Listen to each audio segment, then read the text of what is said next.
Before starting a large or ambitious painting, many artists go through several stages of preparation, like this portrait study of Cleopatra by Lawrence Alma-Tadema that we've studied in the Atelier. It can be a portrait study, it can be a sketch, a color test, compositional experiments. The goal is simple. We want to reduce uncertainty before committing to the final work. A large painting involves many moving parts: composition, anatomy, lighting, perspective, color harmony, storytelling. So preparation allows the artist to solve these problems one at a time instead of trying to solve everything at once on the final canvas. That said, preparation is never mandatory. Some artists prefer a direct approach. They dive right in. They start immediately on the final surface and solve problems as they go. This method can produce some very fresh and spontaneous results. It's often used in quick portrait sessions or plein air paintings where speed and immediacy really matters to create this great sense of spontaneity. So the amount of preparation you might want to do depends on several factors: the size and the complexity of the painting that you have in mind, the time available, whether the work is a commission or personal, the artist's own method. Each one has a unique process. Think of preparation really as a toolbox. You do not need every tool every time. It really depends on the job. The key is knowing what each one does and when it is useful. So what we're going to be doing today is we're going to have a list of the most common preparation stages artists might want to do before starting a final painting, and we'll also see in which cases you might want to skip some of them. The number one in our list of preparation is the idea sketch or concept sketch. And what it is something that happens before you even know what your subject is or what your model is going to be. It's a very quick drawing that explores the initial idea of the painting. It's often loose, sometimes just a few lines to remember something that you thought of while doing the dishes, sometimes a test of a pose, a gesture, a narrative moment. What's important about this one is that it's a preparation that can be achieved, and that only means something if you haven't found a model yet. So before you even know exactly what you want to draw or paint, it's just a rough idea, the thing that pops out of nowhere as you are doing the dishes. Sometimes it leads to nowhere, and sometimes there's also an interesting concept behind it. It helps clarify the concept of the painting before worrying about the accuracy or the technique. It allows you to quickly test ideas, see if this is something you would be interested in doing as a subject. The question this stage is meant to respond to is, does this subject matter? Is this worth my time to do that and make a final painting out of this or not? Do I want to make it or not? And if so, yes, you can continue and move on to the next phase. If you find that the concept is too weak or not interesting enough, then move on and start a new concept and try to find a better idea. So this stage can be skipped if you already have a very clear model already and you know exactly what you're going to be doing with this model. You know exactly you're going to be painting from a certain kind of model in a certain way. However, I don't recommend skipping this stage, first of all, because it's so simple and fast and can be done in a sketchbook in a couple of minutes. And it's really the genesis of the idea of the work. The reason for the work to exist is all contained in this concept sketch. Now, if you already have a model and you're really sure that you're going to use this model specifically, maybe you can just move faster and skip towards maybe stage 3 or 4. Number 2, composition thumbnails. So when you know what your subject is, but you still don't have your models in place yet, we're still in the pre-model phase of our prep. The composition thumbnails are the small drawings, often just a few centimeters wide, that explore different compositional ideas. They can be relatively tiny depending on how comfortable you are. And what they do is they explore different compositional arrangements. It helps organize the large visual masses very quickly and decide where the focal point will be. And here you really want to select the best candidate. So in the stage 1 of the preparation, we wanted to know if the subject was worth it. Now we want to select what would be the best fit for this subject. And from there, we can then go and try to find a model and place it so that it matches with this initial idea. The benefits of the thumbnails is that you can quickly test multiple compositions and really filter between candidate ideas. It encourages thinking about the painting as a whole, and it's so tiny that it's really quick and you can do a lot of them in a couple minutes. If you already have your composition in mind, and if you already know exactly how your composition is going to look in the end because you have a specific model to follow, then you can probably skip the thumbnail phase. 3. Structural drawing.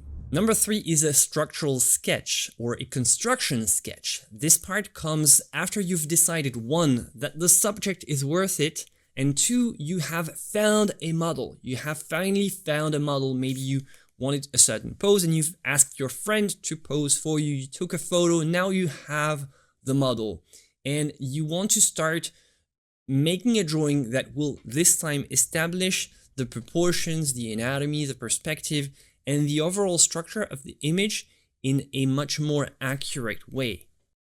Usually you can do that on a sketchbook or on a dedicated surface. A more modern option would be to use a digital tablet. But what we do is we have much more emphasis on the model. It starts to look like someone. It starts to look like something real.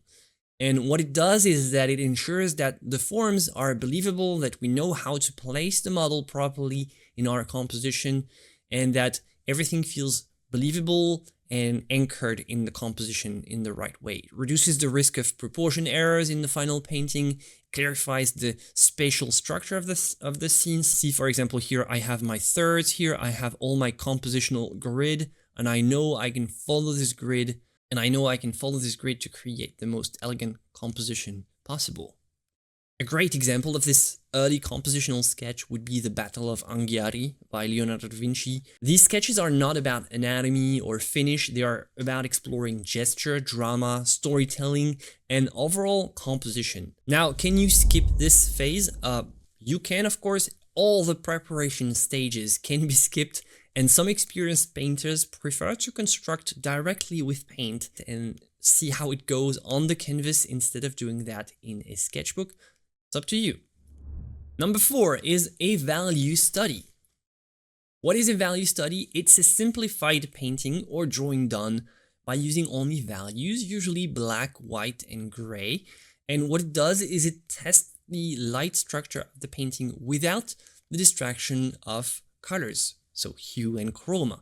It clarifies the lighting, the depth of the painting. It shows if the subject is strong enough in terms of value to, as a standalone in black and white, be worth looking at. And by doing that, it helps the artist understand if the painting has a strong visual hierarchy. So the visual hierarchy being the hierarchy of the values. The greatest example would be the Great Odalisque by Jean-Auguste Dominique Ingres, and he made a very famous grisaille version of this painting. Of course, this can be skipped if the lighting is very simple in your painting, or if you prefer to solve the values directly on the final painting, or if you're low on time, maybe you can just edit your image digitally and try to see how it looks in black and white. It can save you time. 5 is a color study. A color study is a small painting that tests the color relationships and palette of the final work. It allows the artist to explore color harmony before committing to the large painting. The benefits is that it prevents color mistakes on the final canvas. It helps unify the palette. It allows for experimentation with atmosphere and mood, allows you to test the background, see if the color of the background would match with the type of mood and atmosphere you want. It's very helpful because it allows you to not commit to a certain kind of color range too early and create something that would be difficult to fix later on. Typically in a color study, the stage is painted. It's pretty loose, but already contains the full energy and the color idea. It's all about simplifying the painting in a dozen color zones, not more. If you already have a pretty clear idea of what your palette is going to be, or if you really know this color range really well, then maybe you can skip this phase and save time. A lot of experienced artists don't necessarily need color studies too much anymore past the student phase, simply because they know their palette so well. Number 6 is the portrait study. It's a study that focuses specifically on the most difficult part of any subject, the human face. It helps make the crucial decisions based on expressions and allows for a better capture of likeness. A fascinating example comes from 2 small studies painted by Lawrence Alma-Tadema while preparing his famous historical painting, and this is what we've studied in the Atelier of Figurative Art this week, the meeting of Antony and Cleopatra. These 2 versions of the Cleopatra, painted in 1875 and 1877, show how subtle changes in expression can completely transform the meaning of a painting and the narrative of the entire story. If you compare these 2 studies carefully, you can see that the 1875 version feels darker and more withdrawn. Cleopatra's gaze seems heavy and introspective. The atmosphere is almost melancholic. It would work beautifully for a painting about the death of Cleopatra. It's a great painting, maybe not the best fit. And 2 years later, there's another study, another version. So the idea really had time to mature here. 2 years separate these studies. And this time the gaze is more alert, slightly playful. She seems to be thinking, maybe plotting something. And she's plotting the famous episode in the story where she had a banquet with Mark Antony, the Roman general, and she wagers that she can present the most expensive meal ever served, and to win the bet, she removes one of her pearl earrings, dissolves it in a glass of vinegary wine, and drinks it. And in this context, this 1877 version, with the eyes pulling our attention towards the pearl, hints at the dramatic story of the pearl. The portrait is not just about the face, and this is something that took time to mature. 2 years separate these, and the final painting is only going to be painted in 1883. A portrait study is generally made when you have a much bigger painting with several people and you want to capture the likeness of certain characters specifically, like in the case of the Cleopatra. Number 7. Anatomical studies. Separate drawings or paintings focused on anatomy such as hands, heads, or the way the drapery wraps around the body in certain cases. It helps understand the complexity of the human form before including them in the final painting. It improves the sense of realism and structure, and it builds confidence when painting difficult areas. Sometimes the model doesn't reveal everything and you really need to understand what's happening underneath the surface. You can think of Michelangelo's studies for the Sistine Chapel. There are many of them and they are just wonderful examples of how much anatomy study can help ground the figures and make them stand out.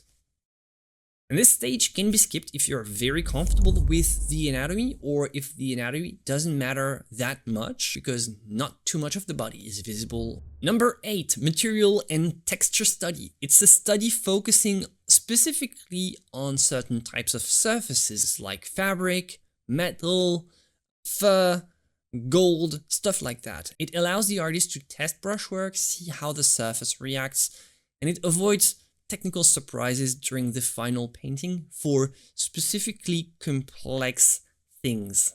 It's useful because it isolates the problem of the texture, like fabric, light, fur, stuff like that, but it can be skipped if the materials are simple enough or if you know really well how to paint them.